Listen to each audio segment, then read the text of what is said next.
semuanya, perkenalkan kami dari kelompok 4 ingin memperlihatkan hasil observasi kami dari Koperasi Pensiunan PT Telkom. Anggota dari kelompok 4 sendiri ada Safira Era Lestari Abrianti sebagai ketua kelompok dan tugasnya sebagai wawancara. Kedua ada Didi Mutiara, tugasnya sebagai wawancara. Ketiga ada Nova, tugasnya sebagai pengumpul materi. Keempat ada Salman Alfarisi, tugasnya sebagai dokumentasi. Dan yang kelima ada Andi Nur Fazilah, tugasnya sebagai pengumpul materi. Sejarah Koperasi Pensiunan PT Telkom. Pengurus inti dari Koperasi Pensiunan PT Telkom sendiri ada Bapak Abdul Majid sebagai ketua, ada Bapak Abdul Syukur sebagai sekretaris, dan Bapak Abdul Wahab sebagai bendahara. Dan anggota Koperasi Pensiunan PT Telkom itu sendiri terdiri dari 513 orang. Struktur organisasi dari Koperasi Pensiunan PT Telkom yaitu yang pertama ada rapat anggota, yang kedua ada pengurus, yang ketiga ada pengawas, yang keempat ada unit simpan pinjam, dan yang kelima ada retain. Syarat pendirian dari Koperasi Pensiunan PT Telkom itu sendiri ada anggota yang mendirikan koperasi, kemudian ke notaris untuk mengajukan permohonan dan disahkan oleh Menteri Kemenkumham. Koperasi primer ini juga paling sedikit anggotanya 20 orang. Anggota sudah bisa membentuk koperasi. Koperasi Pensiunan PT Telkom ini merupakan kumpulan orang pensiunan dengan kepentingan ekonomi yang sama. Visi dan misi Koperasi Pensiunan PT Telkom yaitu visinya terwujudnya pelayanan yang optimal berdasar amanah dalam meningkatkan kesejahteraan anggota, dan misinya yaitu pertama, menyediakan pelayanan produk jasa yang prima sesuai kebutuhan anggotanya. Kedua, mengajak segenap pensiunan maupun yang telah MPS untuk bersama-sama dalam Kopentel sebagai simbol gotong royong dan silaturahmi. Yang ketiga, meningkatkan partisipasi aktif anggota sebagai pemilik koperasi. Yang keempat, meningkatkan partisipasi aktif anggota sebagai pengguna jasa koperasi.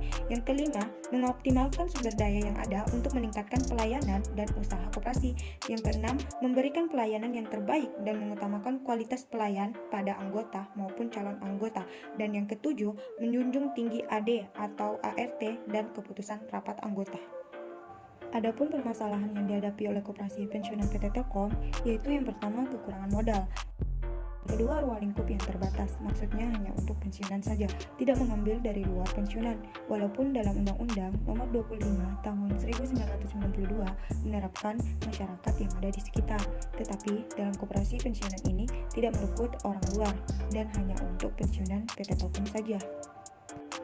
Manfaat yang didapat ketika menjadi anggota Koperasi Pensiunan PT Telkom yaitu ada 3.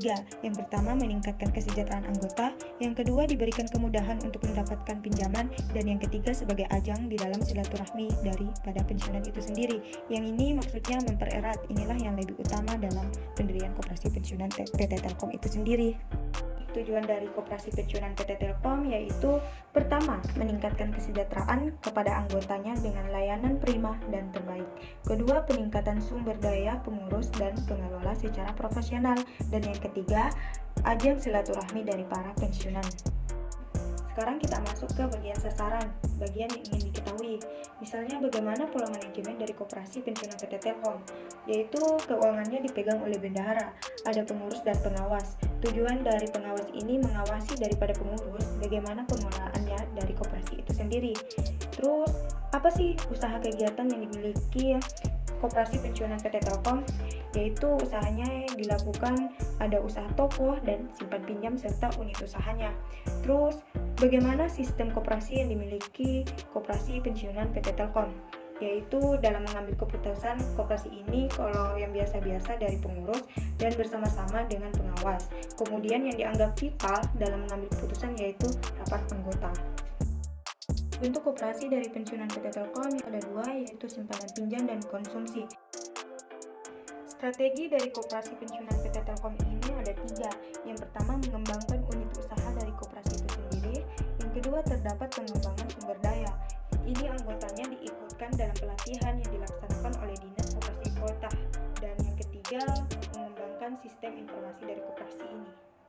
Adapun modal Koperasi Pensiunan PT Telkom itu sendiri dari awal sampai sekarang adalah senilai 700 juta rupiah. Dan sisa hasil usahanya Koperasi Pensiunan PT Telkom yaitu sebesar Rp30.105.000.